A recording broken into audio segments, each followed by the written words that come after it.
Ο καλός μας ο αγρότης μες στη φάρμα ξεκινάει τη βδομάδα στις δουλειές του για να φτιάξει μια φάρμα που θα τη ζηλεύουν όλοι. Τη Δευτέρα πάει στην πάπια,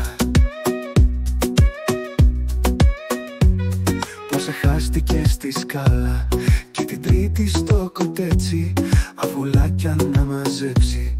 Την Τετάρτη παίρνει γάλα που το έχει σε η γάτα, και την Πέμπτη μες στο στάβλο τα λογάκια κάνει μπάνιο.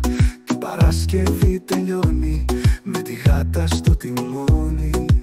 Σάββατο και Κυριακή όλα είναι μια γιορτή μες της φάρμας στο λιβάδι. Όλοι οι φίλοι κάνουν πάρτι.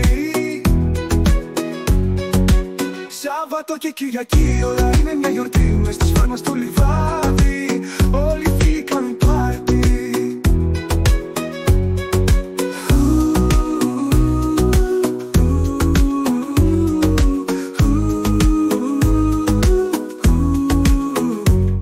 Ο καλός μας ο αγρότης μες στη φάρμα ξεκινάει τη βδομάδα στις δουλειές του για να φτιάξει μια φάρμα που θα τη ζηλεύουν όλοι.